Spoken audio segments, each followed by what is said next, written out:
ইজতিহাদ করে 2 রাকাত নামাজ পড়ে ইজতিহাদের জন্য মনোনিবেশ করলেন। মনোনিবেশ করে তার ভিতরে তা হয়েছে তিনি আল্লাহর নূরে এলকার মাধ্যমে তিনি বুঝে অনুভব করে তিনি এসে বলেছেন, যদি কোনো মানুষ সত্য কিছু পায়খানা করে সেটা কি হবে একরকম, আর নরম হয়ে গেলে অন্যরকম। তখন তিনি টক জাল জানাতে দিয়েছেন, মিষ্টি কথা সব তিনি বলে দিয়েছেন। বলার পরে আব্দুল্লাহ ইবনে মুবারক এই উত্তর জেনে চলে গেছে। এই 3 বাজে কষ্ট দিছে, হুজুরের কপালে একটা ভাঁজও আসে না। এরপরে যখন প্রশ্ন করেছে তাকে তুচ্ছ করে বলেছে খুব জরুরি প্রশ্ন, খুব কি জরুরি প্রশ্ন। আবার হুজুর ইজতিহাদ করে যে কথাটা বলেছে আল্লাহ প্রাপ্ত এলেম দিয়ে বলেছে। সুবহানাল্লাহ, জোরে কোন সুবহানাল্লাহ। সুবহানাল্লাহ।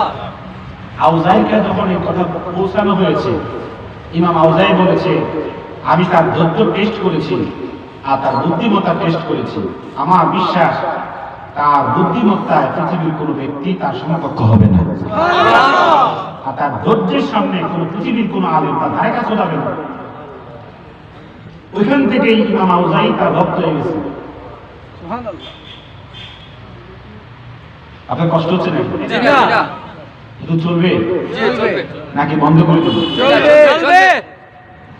ইমাম আউজাই ওদিন থেকেই অন্তরে সিদ্ধান্ত নিয়েছে যে কোনো মুহূর্তে তিনি কি করবেন, ইমাম আবু হানিফা সান্নিধ্য গ্রহণ করবেন। জোরে কোন সুবহানাল্লাহ। তো এই এখানে দ্বিতীয় প্রসঙ্গ, সহিহ হাদিস আমি মানি, আমি জাল হাদিস মানি না, এই কথাটা হচ্ছে বিদআত।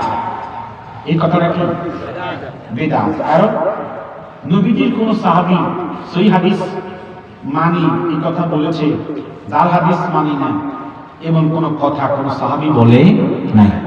নবীজিও বলে যায় নাই তোমরা আমার সহিহ হাদিস মাইনো, জাল হাদিস মাইনো না, এই কথা বলে যায়। বলেছেন আমার কোরআন আমার সুন্নাহ আপনি ধরবা জান্নাত পেয়ে যাবা। কথা বল ঠিক কিনা? হুজুর এই কথা বলেন নাই যে আমার সহিহ হাদিস মাইনো, জাল হাদিস মাইনো, বলছে কোথাও? অতএব নবীজি হাদিস মানার জন্য বলেছেন, সুন্নাহকে মানার জন্য বলেছেন। কিন্তু পরবর্তী যুগে জাল হওয়া সহিহ হওয়া সব সিদ্ধান্ত দিয়েছে কারা? আলেমরা। জোরে কোন না কারা? যদি ইমাম আবু হানিফা একটা হাদিসকে সহিহ বলার পরে ইমাম বুখারী এই হাদিসকে জয়ীফ বলে, তাহলে আপনাকে আমাকে চিন্তা খরচ করে মনে প্রাণে বিশ্বাস করতে হবে ইমাম আবু হানিফা তিনি নিরাপদ ইমাম বুখারী থেকে। কারণ ইমাম বুখারী থেকেও প্রায় 120 হিজরি পূর্বে ইমাম আবু হানিফা জন্মগ্রহণ করেছে। সুবহানাল্লাহ, জোরে কোন সুবহানাল্লাহ।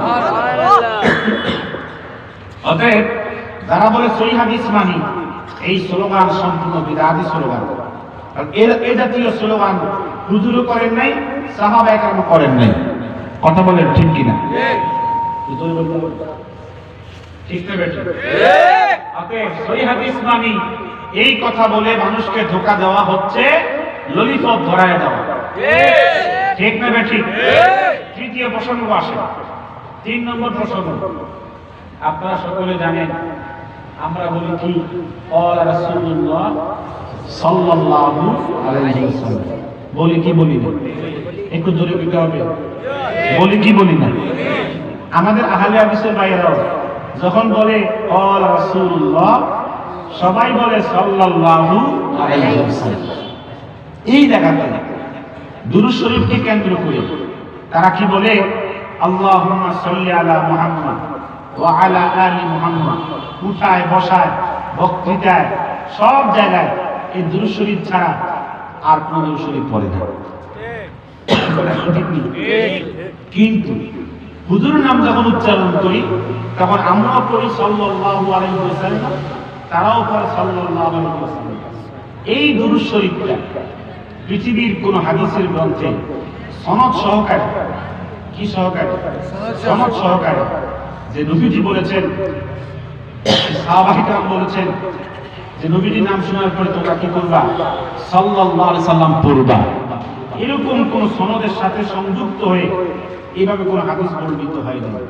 কেবলমাত্র নবীজি বলেছেন, যদি কোনো উম্মত আমার নাম শোনার পরে আমার উপর দুরূদ শরীফ না পড়ে, সে সবচেয়ে বড় কৃপণ। সে সবচেয়ে বড় কি?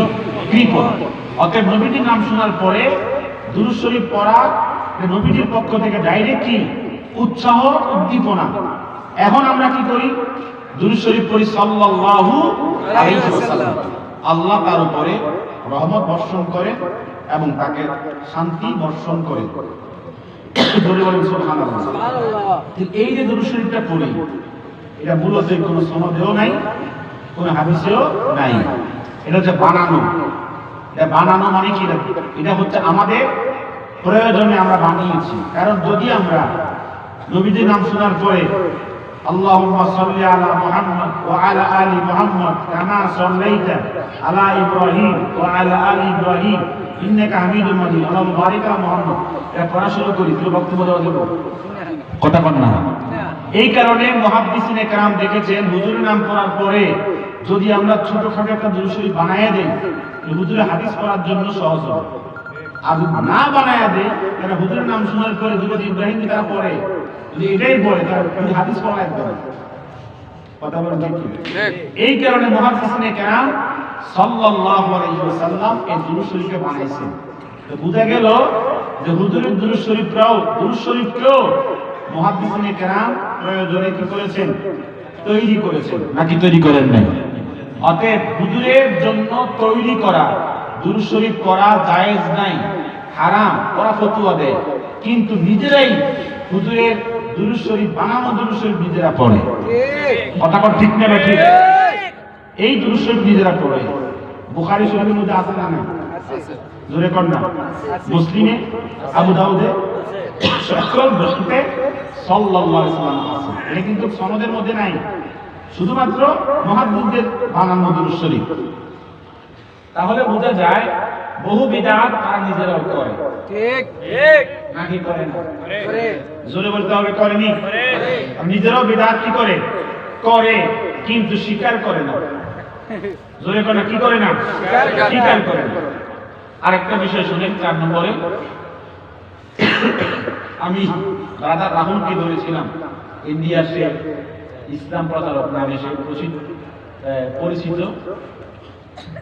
আমাকে বাংলাদেশের মধ্যে চ্যালেঞ্জ করেছে আপনার আরশাদ মাদানী নামে একজন আহলে হাদিস। সে বলেছে, চ্যালেঞ্জ করে বলেছে, ফজর নামাজ, যোহর নামাজ, আসর নামাজ, মাগরিবের নামাজ, ইশার নামাজ, কথা কথা কয় রাকাত? মোট 17 রাকাত। ফজর কয় রাকাত? 2 রাকাত ফরজ, যোহর 4 রাকাত, আসর 4 রাকাত, মাগরিব 3 রাকাত, আর ইশা কয় রাকাত? 4 রাকাত। এই 17 রাকাত ফরজ, এটাকে প্রমাণ করার জন্য একটা সহিহ হাদিস দেখানো হয়েছে।